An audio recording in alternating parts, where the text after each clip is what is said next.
नमस्कार मित्रांनो, स्वागत आहे तुमचं पुन्हा एकदा एमजेझी रेसिपीज मध्ये। आज आहे अंगारकी, तर आज आम्ही बनवणार आहे उपवासाचं स्पेशल, ते म्हणजे उपवासाचे कटलेट। तर ही रेसिपी संपूर्ण नक्की बघा, कारण याच्यात मी कुठलाही साबुदाणा यूज केलेला नाहीये, नाही वरीचा भात यूज केलेला।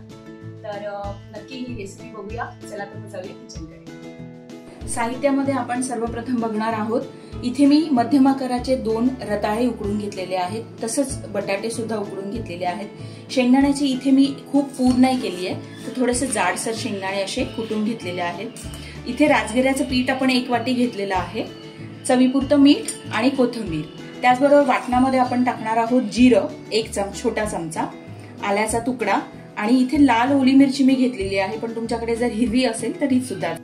कृतीमध्ये सर्वात आधी आपण जे आलं, मिरची आणि जिरं घेतलेलं आहे ते आपण मिक्सरच्या भांड्यामध्ये थोडंसं असं जाडसर वाटून घेणार आहोत। तुम्हाला हवं असल्यास तुम्ही वाटलं नाही, थोडंसं कुटून घेतलं तरी सुद्धा चालणार आहे। हे मिक्सरमध्ये वाटून झालेलं आहे, ते आपण आता ज्या बाउलमध्ये आपण मिक्स करणार आहोत तिथे आपण हे वाटण काढून घेऊया। त्यानंतर बटाटे आणि रताळ्याची साल आपण काढून घेणार आहोत, मग नंतर त्याला आपण किसून घेणार आहोत।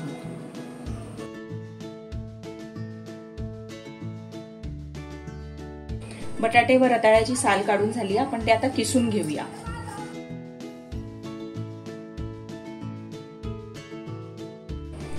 बटाटा व रताळा किसून झालाय, आता आपण त्यात ऍड करूया बाकीचे सर्व साहित्य। कोथिंबीर आपण इथे टाकणार आहोत, त्याचबरोबर आपण ऍड करणार आहोत दाण्याचं कूट, जे थोडे जाडसर आपण घेतलेले आहेत। आणि इथे ना बाइंडिंगसाठी आपण इथे राजगिऱ्याचं पीठ वापरतो आहे। जर तुमच्याकडे राजगिऱ्याचं पीठ नसेल तर वरीचा भात जो आहे तो चांगला भाजून कढईत मग त्याचं मिक्सरमध्ये वाटण करून मग तेही पीठ तुम्ही वापरू शकता। हे जे पीठ मी घेतलेले आहे इथे 1 वाटी घेतलं आहे साधारणतः, पण आपण आहे ना हे पीठ जेवढं बाइंडिंगसाठी लागणार आहे तेवढंच वापरणार आहे। एकदा मिक्स करायला लागल्यानंतर आपल्याला अंदाजा येतो की बाइंडिंग होण्यासाठी आपल्याला कितपत पीठ लागणार आहे। एकदा बाइंडिंग झालं की मग आपण चवीनुसार मीठ त्याच्यात ऍड करूया। आता इथे तुम्ही बघू शकता हे छान मिळून आलेलं आहे पीठ, आपल्याला ऍडिशनल अजून राजगिऱ्याचं पीठ टाकायची गरज लागली नाहीये, फक्त हे 2 मोठे चमचे टेबल स्पून मी इथे वापरलेलं आहे। आता आपण याच्यात ऍड करूया आपलं चवीनुसार मीठ।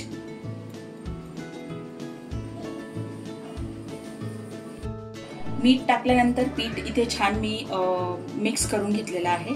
तुम्ही बघू शकता पिठाचा छान असा गोळा पण होतो आहे। तर आता आपण याचे कटलेट बनवून घेणार आहोत।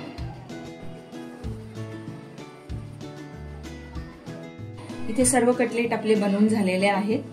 तुम्हाला हव्या त्या आकाराचे तुम्ही बनवू शकतात कटलेट। इथे मी तेलही तापवायला ठेवलेलं आहे, आता आपण ते फ्राय करून घेऊया। पण फ्राय करण्याच्या आधी आहे ना, सगळ्यात आधी हे पण सांगायचंय की आपल्याला जो राजगिऱ्याचं आपण पीठ घेतलेलं आहे त्यातलंच थोडं पीठ आपण कटलेटला लावून मग ते फ्राय करणार आहे। इथे कटलेटला पूर्णपणे असं घोळून घ्यायचं आपण राजगिऱ्याच्या पिठामध्ये आणि मग आपण त्याला फ्राय करायला ठेवूया। इथे राजगिऱ्याच्या पिठाच्या ऐवजी सेम जसं मी तुम्हाला सांगितलं की तुम्हाला वरीच्या भाताचं तांदळाचं पीठ यूज करायचं असेल तर तुम्ही तेही यूज करू शकता फ्राय करण्यासाठी। मस्त गोल्डन ब्राऊन होईस तोपर्यंत आपण त्यांना छान मंद आचेवर फ्राय करून घेऊया। असं तर खूप शिजवण्याची आवश्यकता नाहीये, पण आपल्याला गोल्डन ब्राऊन थोडेसे हवे आहेत म्हणून आपण मंद आचेवर त्यांना फ्राय करून घेऊया छान।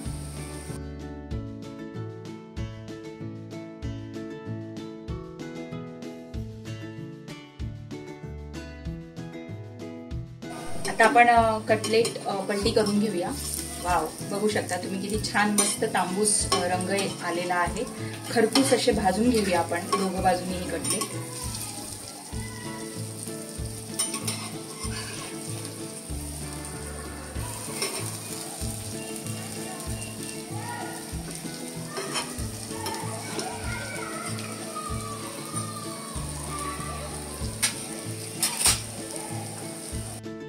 अशा प्रकारे इथे सर्व कटलेट आपण बनवून घेतलेले आहेत। छान गोल्डन ब्राऊन होईस तोपर्यंत मी तळलेले आहेत त्यांना, आणि आता आपण त्यांना सर्व करून घेऊया।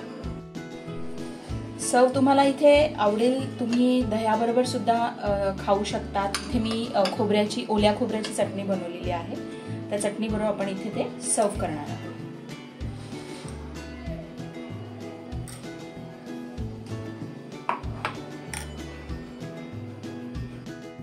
तर मग या उपवासाला नक्की हे कटलेट तुम्ही ट्राय करा आणि मला सांगा की ते कसे झाले. फीडबॅक द्यायला विसरू नका. लाईक आणि शेअर जरूर करा. थँक्यू.